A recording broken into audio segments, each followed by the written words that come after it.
Instagram's familiar blue glow reflects in my eyes as I scroll through my feed, a momentary break from the press release I've been crafting all morning.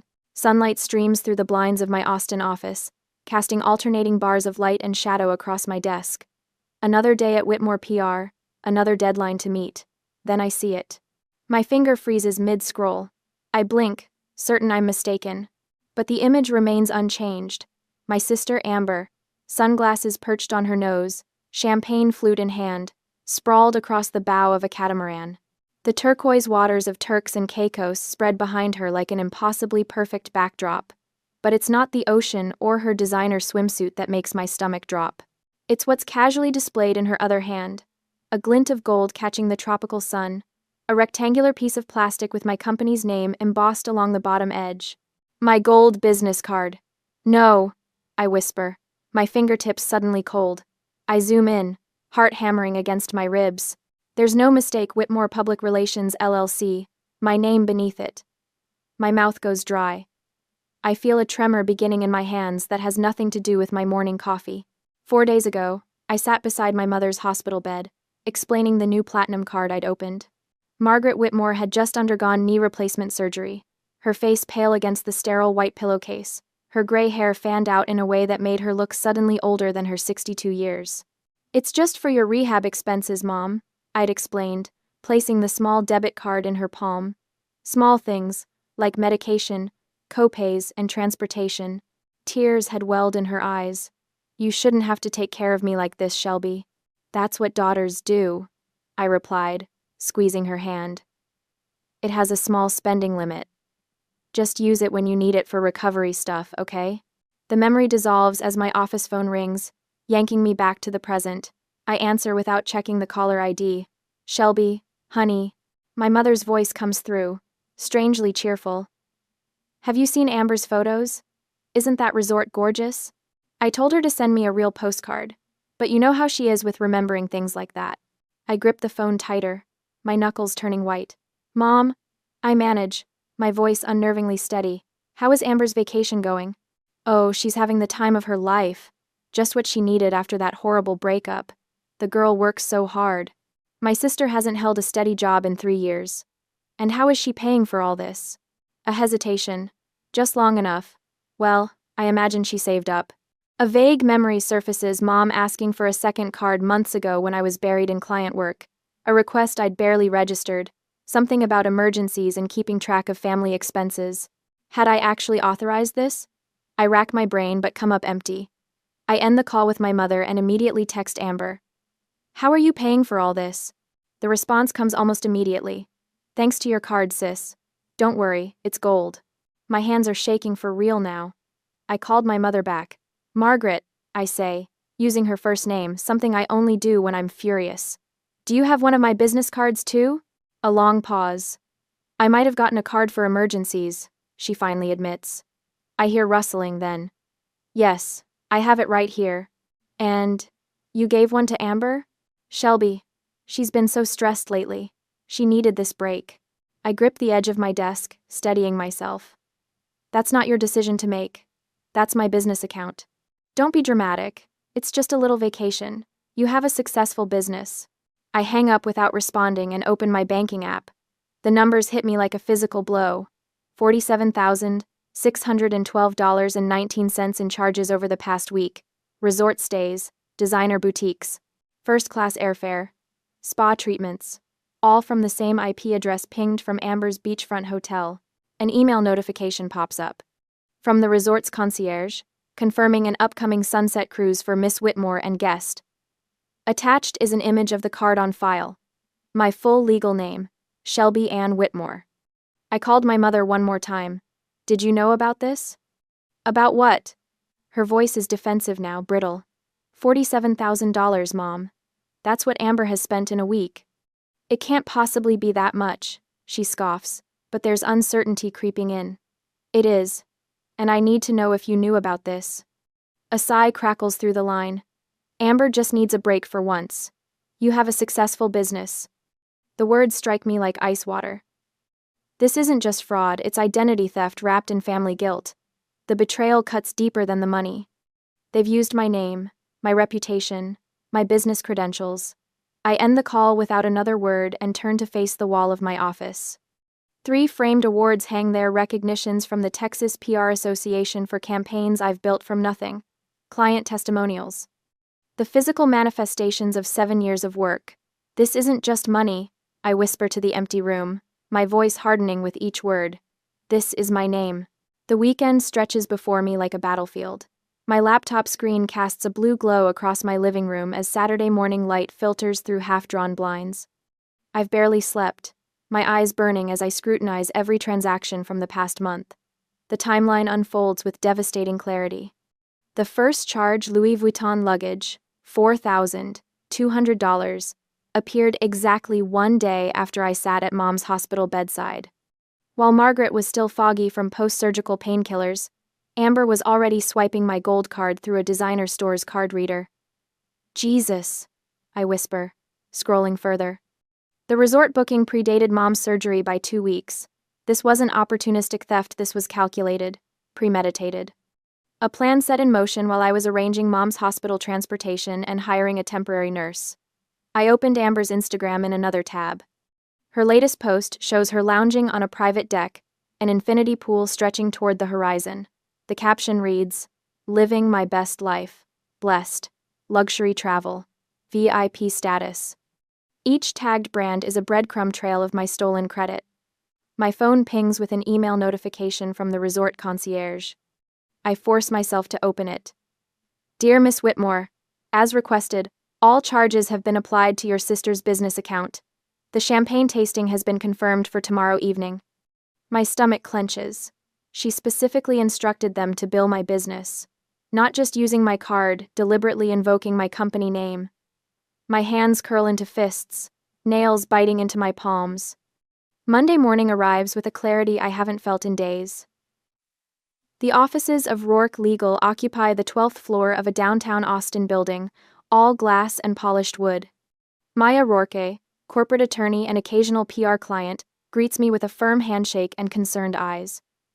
"You look like hell, Shelby," she says, leading me to her office. "Thanks for seeing me on short notice." Maya settles behind her desk, fingers steepled. "So, your sister maxed out your business credit card on a tropical vacation."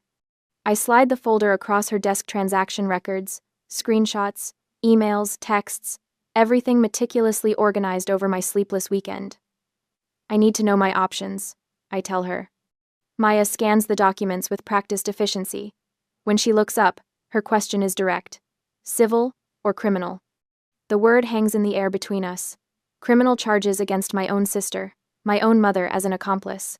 The thought should make me hesitate, but instead I feel a surge of cold resolve. Both. Maya nods, no judgment in her expression. "Let's start with the card issuer. We'll file a fraud claim immediately. They're required by law to freeze the account and investigate. And the charges? My business can't absorb this hit. Your business insurance should cover it under theft protection. The insurer will reimburse your company, then pursue Amber through a process called subrogation." She taps her pen against the desk. "We'll also file a service complaint against the issuer for failing to flag these abnormal transactions. International charges, luxury purchases, those should have triggered their security protocols." For the next hour, we dissect the case like surgeons. 2 clear antagonists emerge. Amber, the primary betrayer, whose psychology of entitlement shines through every transaction, and Margaret, the enabler who authorized the secondary card despite knowing my business couldn't withstand such a financial blow. "You understand what's at stake here," Maya says, not a question but a statement. I nod. My business reputation if clients discover we're financially vulnerable, my family relationships once I pursue legal action. I pause. My mother's recovery is potentially jeopardized by the stress.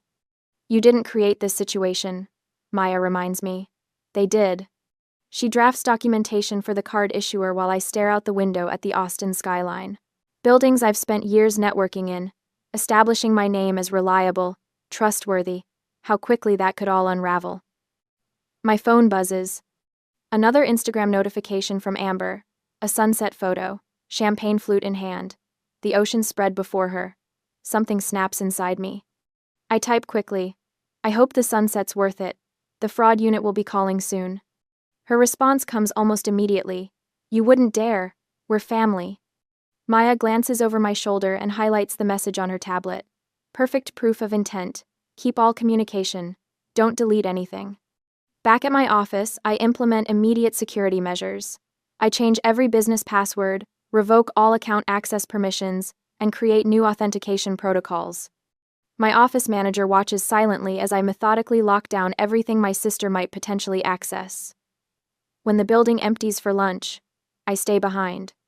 Alone in my office, I find myself removing family photos from my desk. Margaret at my college graduation, Amber and me at Christmas last year. I place them face down in a drawer, one by one. The pattern emerges with painful clarity. Amber's emergency car payment, 3 years ago. The rent she couldn't quite make last fall. Mom's tearful call about property taxes they were behind on, always becoming my responsibility, my burden to solve. I open my leather-bound business journal and write with deliberate pressure, this stops now. Claire knocks softly before entering, a cup of coffee in her hand. Thought you might need this, she says, placing it on my desk. Thanks. I close the journal. Can you let the team know we're implementing a new phone policy? No calls from family members are to be put through to me. Take messages only. Claire nods without question. We've got your back, Shelby. My office manager steps in later, closing the door behind her. The card's been frozen, she reports, and I've notified our insurance about the claim. For the first time in days, I feel the tension in my shoulders ease slightly, a shield forming around what I've built. That night, for the first time since discovering Amber's betrayal, I slept without waking. The next morning brings an email notification. Claim processing initiated. Insurer investigating. My phone is filled with notifications, missed calls from Amber. Voicemails from Mom, her voice tearful, accusing me of betrayal and lack of compassion. But the card is frozen. Amber's resort access was suspended. The system is working as it should. Alone in my apartment that evening, I find myself staring at the family photos I've brought home from the office. Still face down, now in my bedroom drawer. When the tears come, they're silent, falling onto my hands as I sit on the edge of my bed. This victory, necessary as it is, comes at a cost I'm only beginning to calculate. Another Monday morning arrives with the steady rhythm of rain against my office windows. The weather feels appropriate, a constant, relentless pressure matching the notifications lighting up my phone. 3 missed calls from my mother since dawn. I've been screening them, focusing instead on the client proposal due by noon. My office line rings. Claire, my office manager, appears at my door, concern etched across her face. It's your mother online too? She says. I told her you were in meetings all morning, but she insisted it was an emergency. An emergency. The word that's been leveraged against my better judgment for years. I exhale slowly, straightening my spine. Put her through. When I lift the receiver, Margaret doesn't wait for my greeting. You're destroying your sister's life. She spits, her voice trembling with fury. Over what? A mistake? Some money that insurance will cover anyway? I swivel my chair to face the window, watching water track down the glass in jagged rivers. Stealing $47,000 isn't a mistake, Mom. It's a felony. She meant to pay it back. With what money? The job she doesn't have? This will follow her forever, Shelby. A criminal record. I close my eyes. She should have thought of that before she told the resort concierge to charge everything to her sister's business account. If you go through with this, Margaret says, her voice dropping to a whisper that cuts deeper than her shouting, you'll split this family forever. Is that what you want? To destroy the only family you have over money? The line goes dead before I can respond. I replace the receiver with deliberate care, my fingers trembling slightly. Claire knocks softly. Everything okay? I nod. Just family being family. Later, scrolling through my social media accounts, I find Amber's latest post. A sepia-toned photo of her as a child, me standing behind her with protective hands on her shoulders. The caption reads, thinking about how toxic family members care more about money than love. Some people forget where they came from. The comments section overflows with supportive messages from friends who know nothing about what she's done. I close the app and open a folder on my desktop labeled, For When They Forget, created 5 years ago, after the 3rd time. Amber, borrowed, rent money. It contains meticulous documentation of our financial history, 5 years of unpaid loans, texts promising repayment, bail money when Amber's previous boyfriend got caught with unregistered firearms in his car. A subfolder contains screenshots of messages between Margaret and me from 3 years ago. My mother, tearfully explaining how she had co-signed on a store credit card for Amber, who maxed it out and vanished for 3 months. Margaret begging me to help make the minimum payments to protect her credit score. I hadn't realized until now that I'd been keeping receipts for half a decade, preparing evidence for a confrontation I never intended to have. I opened the most recent folder images from Amber's social media accounts during the week she claimed to be helping our mother recover. Photos tagged at luxury restaurants. A selfie with a French makeup artist at the resort spa, all while Margaret was supposedly struggling with pain management at home. An hour later, the intercom buzzed. "Shelby? Your mother is here." I freeze. "My mother is here? At the office?" "Yes," Claire responds, her voice careful. "Should I tell her you're unavailable?" I glance at my watch. "No, send her in." When the door opens, Margaret stands in the frame, leaning heavily on the cane she's used since her surgery, her right leg stiff, face drawn with pain or the appearance of it. Her eyes, so similar to mine in color but not in warmth, scan my office. "Nice place," she says, as though she hasn't visited 4 times before. "Business must be good." "It was," I say, not offering her a seat, until my own mother and sister stole my identity. She limps forward, each step a theatrical wince. "Don't be dramatic, Shelby. Amber made a mistake. She's young." "She's 27, Mom. I was running this business at her age." "Not everyone is like you." She lowers herself into the chair across from my desk, uninvited. "Some people need more time to figure things out." 7 years of figuring things out on my dime isn't young. It's taking advantage. Margaret's face crumples, tears welling. "How can you be so cold? She's your sister." "And I'm her victim." I slide a folder across the desk. "These are your physical therapy appointments for the week Amber was posting from Turks and Caicos. You canceled all but one." Her mouth opens, closes. "The pain was too much." "Pain that mysteriously improved enough for you to fly 5 hours to join her? The resort confirmed your arrival, Mom." The door opens. Maya Rourke, my attorney, enters with the precise timing we arranged this morning. Her presence shifts the energy in the room, immediately cool professionalism against Margaret's emotional theater. "Mrs. Whitmore," Maya says with a polite nod. "I wasn't aware you were joining us today." "This is a family matter," Margaret says, suddenly sitting straighter. "Actually," Maya responds, setting her briefcase on the edge of my desk. "This is a business matter involving identity theft, credit fraud, and potential conspiracy charges." Claire appears at the door, tablet in hand. "I've documented Mrs. Whitmore's arrival time and appearance per your request," she says to Maya. "The security camera footage has been archived." My mother looks between them, recognition dawning. "You're treating me like a criminal?" "We're creating a record," I corrected her. "Every interaction, every threat, every attempt to manipulate the situation is being documented." My phone rings. The caller ID shows Thomas Blackwell, my first mentor in the PR business, and now a major client. "Excuse me," I say, answering. "Thomas, thank you for calling back." His gravelly voice comes through clearly enough that I know Margaret can hear. "Shelby, I heard what happened. My daughter's firm handles cases like this all the time. Your name is your business in this industry. You're doing the right thing." After I hang up, Maya hands me a thick envelope. "The insurance adjuster called. They're reimbursing the full amount, and they've officially categorized this as identity theft and fraud." Margaret stands, swaying slightly, her cane suddenly less necessary. "You'd put your own sister in jail? Your own mother?" "The DA's office is reviewing the file," Maya interjects calmly. "It's out of Shelby's hands now." After they leave, I sit alone in my office as afternoon shadows stretch across the floor. For the first time since discovering Amber's Instagram post, the knot in my stomach begins to loosen. That night, I slept without anxiety dreams, without waking every hour to check my accounts or scan social media for new attacks. In the morning, I stand before my bathroom mirror, meeting my own gaze directly.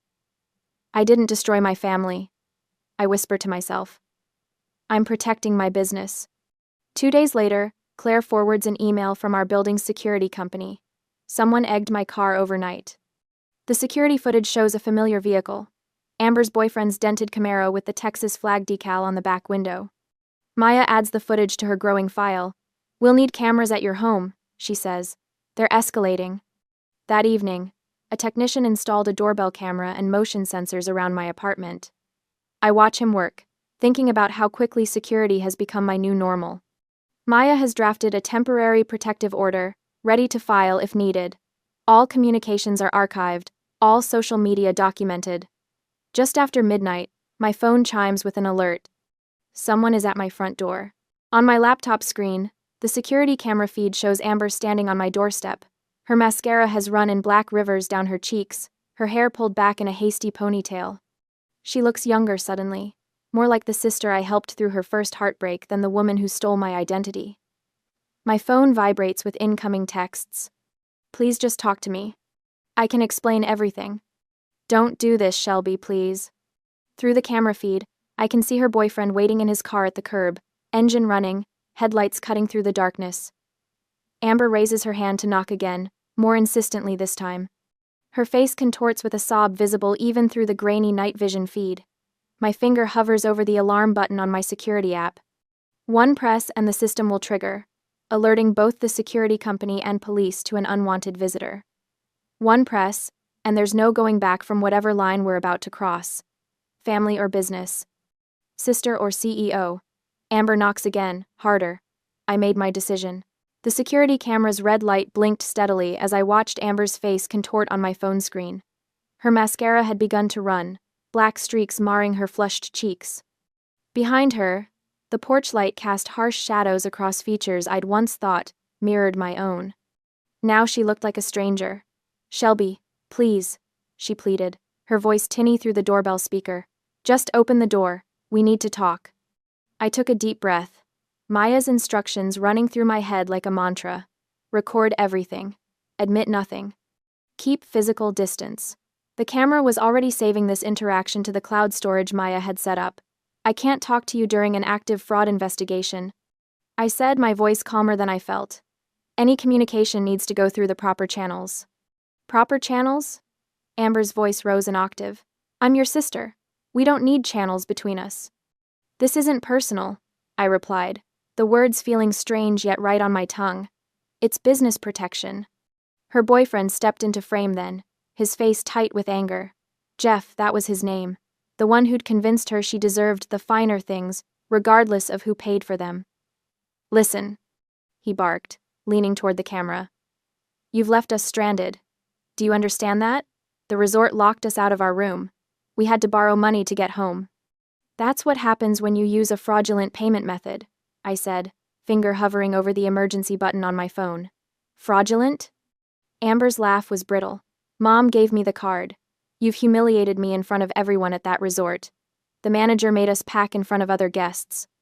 I remained silent, letting the recording capture every word. You're just jealous.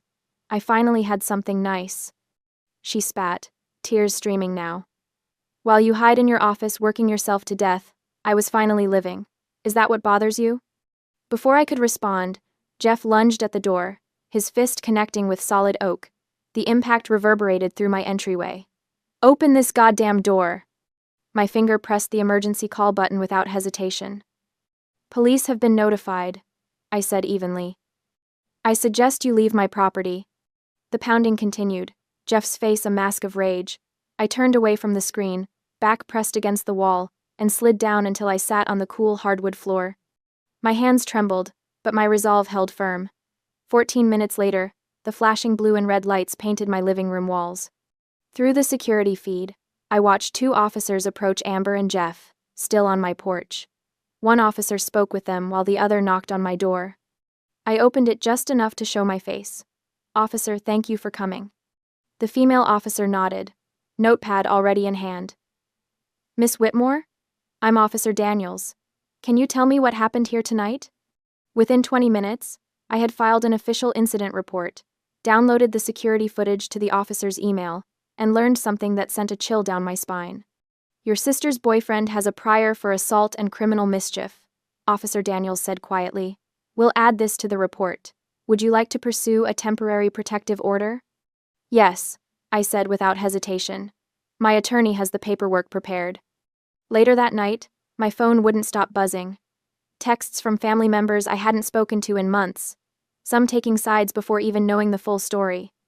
Aunt Patricia, someone needed to set boundaries with that girl years ago. Call me if you need anything. Uncle Robert. Family problems should stay private, Shelby. You've taken this too far.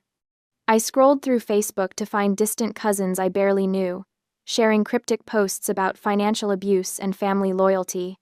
My company page, however, told a different story. Colleagues had rallied, leaving supportive comments and sharing posts about business integrity. Claire had coordinated the entire response without even telling me. The official papers were served to Amber at her apartment the next morning. By afternoon, Margaret was calling. You're destroying your sister, she sobbed into the phone. Is this really what you want? I didn't do this, Mom. Amber did, and you helped her. She made a mistake. People make mistakes. I ended the call and went back to work, losing myself in client presentations until my doorbell rang again that evening. The security feed showed Amber alone this time, standing straighter, anger replacing tears. I opened the intercom. Yes? You'd destroy your own sister over money? She demanded, voice sharp enough to cut glass. The question hung in the air for a moment before I found my answer, the truth I hadn't been able to articulate until now. This isn't about money, I said finally. It's about my name and the right to say no. Something flickered across her face, recognition, perhaps of a boundary she'd never encountered from me before. She left without another word. That night, the first fracture appeared between my antagonists. Margaret called Amber while I was on the line. A three-way conversation I hadn't agreed to but didn't end. Why didn't you tell me it was that much money? Margaret's voice was different, harder, accusatory. You knew I was going on vacation, Amber countered. Not a $50,000 vacation. I hung up, letting them fight their own battle for once. The next morning, I brought a formal letter from my insurance company. The civil recovery process had begun against Amber. Separately, Maya confirmed that the district attorney's office was reviewing the case under identity theft and access device fraud statutes. At 2:17 a.m., an email arrived from Amber's account. Please drop it. I'll pay you back. I can make payments. Please, Shelby. I waited until morning to respond. Pay the insurance company. They own the debt now. Margaret's response came an hour later. What kind of daughter ruins her family to prove a point? I didn't answer. Instead, I called Maya. If my mother cooperates with the investigation, can we exclude her from the criminal referrals? If she admits she gave the card without authorization and testifies if needed, probably, Maya replied. Why? Second thoughts? No, I said, surprising myself with how certain I felt. Strategic thinking. When the local business journal called that afternoon, asking for comment on a prominent local businesswoman filing fraud charges against a family member, I directed them to the PR team I'd assembled for exactly this purpose. That night, for the first time since seeing that damning Instagram post, I slept without waking, without the knot of anxiety twisting my stomach. No dreams of drowning in paperwork or family accusations. Morning came with sunlight filtering through my bedroom blinds. I stood before the mirror, shoulders back, and spoke the words that now felt true. I'm not a victim. I'm setting an example. The newspaper sits on my desk like a bomb. Austin woman charged after using sister's business credit card for island vacation, reads the headline. My name isn't mentioned, but it doesn't matter. In Austin's interconnected business community, everyone knows. My phone has been chiming all morning with texts from colleagues, some supportive, others uncomfortably curious. I take a sip of coffee, scanning the article. Words like fraud, identity theft, and family betrayal jump out at me. The reporter managed to get a quote from Amber. This is a private family matter that's been blown completely out of proportion. No mention of the $47,000 she spent pretending to be me. Claire knocks on my office door. Your cousin Daniel is online too. Third family member today. Tell him I'm in a meeting. I turn back to my computer, where I've been monitoring the fallout. Amber's Instagram account, once filled with champagne flutes and catamaran selfies, has vanished. Her Facebook, too. As if erasing her digital footprint could somehow undo what she's done. My phone vibrates with a text from an aunt I haven't spoken to in years. Family problems should stay private. You're making a terrible mistake. The flying monkeys have been dispatched. That's what Maya called them yesterday, the relatives who appear out of nowhere when someone challenges the family hierarchy. They'll try to talk sense into you, she warned. Stand firm. My office phone rings again. My mother's number. I let it go to voicemail, but listened immediately. Shelby Ann. Her voice is thick with emotion, that particular blend of disappointment and manipulation she's perfected over the years. You need to withdraw these charges. Your sister will never recover from this. Is that what you want? To destroy Amber's life over a mistake? Call me back immediately. 1. I deleted the message. For 3 days, Margaret has refused to attend her physical therapy appointments, her newest form of protest. The rehab center called yesterday, concerned. I arranged for transportation directly to her sessions, bypassing her need to schedule them herself. My personal email pings. From Amber's boyfriend, a man I've met exactly twice. Subject line, family dirt. The message is 2 sentences. You think you want this to go public? I have stories about your family that would make great headlines.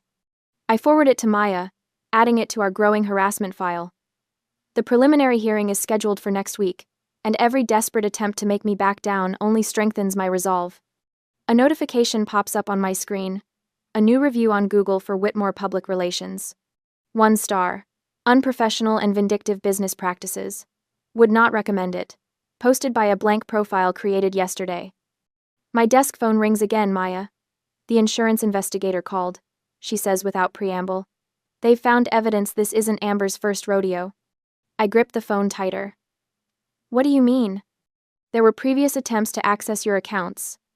3 declined transactions on your business debit card last year, attempts at cash advances, and an application for a store credit card in your name that was flagged by the fraud department. My stomach twists. I never knew about any of this. The DA's office is reviewing everything. They're considering additional charges based on the pattern of behavior. Maya's voice softens slightly. Shelby, this is bigger than we thought. Are you prepared for that? For a moment, doubt flickers. Is this too far? The criminal charges, the public exposure, the family fracture that will never heal. Then I remember Margaret's dismissal. Amber just needs a break for once. You have a successful business. As if my success were a resource to be pillaged rather than something I'd built through years of work. I'm prepared, I tell Maya, my voice steady. This was never just about the money. On the confrontation day, the courtroom is smaller than I expected, the wood paneling darker. I smooth down my charcoal suit, chosen carefully with Claire's help. Professional, dignified. Nothing flashy that could be interpreted as vengeful. Amber sits across the aisle with her attorney, a handkerchief clutched in her trembling hands. She's wearing a pale blue dress that makes her look younger, more vulnerable. Her mascara is slightly smudged, as if she's been crying but trying not to ruin her makeup completely. The calculated victim. Our mother sits directly behind her, jaw tight, refusing to look in my direction.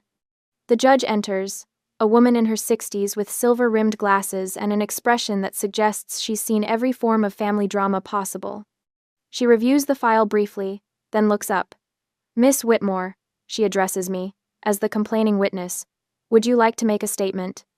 I stand, feeling the weight of every eye in the courtroom. My throat tightens, but I push through it. Your Honor, I'm not here for revenge. I'm here to reclaim my name. The words come out clear and measured. I opened a credit card for my mother's medical expenses following knee replacement surgery. Instead, my sister used it to fund a luxury vacation, deliberately misrepresenting herself as me to resort staff, and spending nearly $50,000 in the process. I explain the purpose of the card, the betrayal of trust, the shock of discovery. With each word, my voice grows stronger. When I finish, Maya presents our evidence. The timeline of transactions showing premeditation. The concierge emails confirming Amber represented herself as me. Instagram posts establishing her intent and knowledge. Text messages proving she knew exactly what she was doing. Most damning are my mother's conflicting statements about authorization, first claiming she had permission to give Amber the card, then admitting she knew the card was only for medical expenses. The judge listens, occasionally making notes. When the evidence presentation concludes, she removes her glasses. "Miss Amber Whitmore, please rise." Amber stands, her lower lip quivering. The court orders full restitution to the insurance company in the amount of $47,612.19. You will serve 36 months of probation and complete mandatory credit abuse counseling. During this time, you are prohibited from opening any new lines of credit without court approval. The judge's gaze is unflinching. Family trust is a sacred responsibility. You violated that trust repeatedly and with calculation. This court takes such violations seriously. As we exit the courtroom, Amber brushes past me in the hallway. "You happy now?" she whispers, her voice hollow. I look directly into her eyes, seeing past the mascara tears to the entitlement beneath. "No," I reply calmly. "I'm free." Behind her, Margaret stands frozen, silent tears tracking down her face as the reality finally sets in. The power she and Amber held over me through guilt and obligation has shattered. Several extended family members who came to support Amber are watching, their expressions shifting as they witness the aftermath. Walking down the courthouse steps into the bright Austin sunshine, I feel the weight lifting from my shoulders. For the first time in months, I take a full, deep breath, the air tasting like something I'd forgotten: independence. 3 months had transformed Whitmore PR from a battleground to a sanctuary. Shelby surveyed her office, now bathed in morning light filtered through new blinds. The space breathed differently, walls repainted in pale sage rather than corporate beige, her awards now joined by framed client testimonials. Growth, not just survival. "Lisa and Thompson confirmed for 11, Claire announced, setting a coffee on Shelby's desk. "They're excited about the integrity campaign." "Major healthcare accounts used to terrify me," Shelby admitted. "Now they feel like the right challenge." The staff meeting that morning hummed with purpose. 10 faces instead of 4. Clear boundaries established in the employee handbook. Company resources remain within company walls. Every new hire signed acknowledgement of the financial safeguards Shelby had implemented: dual approval for expenses over $5,000. Automated alerts for unusual spending patterns. Back in her office, Shelby touched her phone, scrolling to contacts. Margaret and Amber remained in her address book, but with a simple designation beside each name: blocked. No more 2 a.m. calls about family loyalty. No tearful voicemails insisting, "Family means forgiveness." The silence had been deafening at first, then peaceful, now simply normal. Her computer chimed with an email notification from Austin Business Journal. "Interview request, fraud-proofing your family business's podcast." Shelby smiled. The podcast interview would be her 3rd public speaking engagement since the court case. The insurer had returned the full $47,612.19. Rather than putting it back into operating expenses, she had created something unexpected: a micro-grant fund for victims of family financial abuse. The first recipient called yesterday. Maya had reported last week over lunch. Similar situation. Brother emptied their mother's accounts, blamed the sister when she reported it. Shelby's journal lay open on her desk, last night's entry visible. "I mistook people-pleasing for love. Enabling for support. Guilt for responsibility." The handwriting grew steadier as the entry continued. Unlike the shaky scrawl from those first dark days. She touched the thin silver bracelet on her wrist, custom engraved with SWLLC, not flamboyant, just a quiet reminder. Her name, her company, her choice. Yesterday, she had authorized the final payment for Margaret's physical therapy. Insurance covered most, but Shelby settled the remainder anonymously. She wouldn't attend the sessions, hadn't since the day in court, but some responsibilities transcended anger. Thanksgiving plans now involved dinner with Claire's family instead of her own. Chosen family, Claire had called it. New traditions formed around honesty and shared values rather than obligatory blood ties. The financial literacy workshop last month brought unexpected healing when a young woman approached afterward. "My parents keep asking for startup investments," she confessed. "They call it supporting the family." Shelby had taken her card, written on the back. Your business isn't your family's ATM. The woman called the next day, ready to set boundaries. Walking home that evening, Shelby caught her reflection in a downtown storefront. Shoulders straight, eyes clear. 3 months earlier, she would have seen only guilt staring back.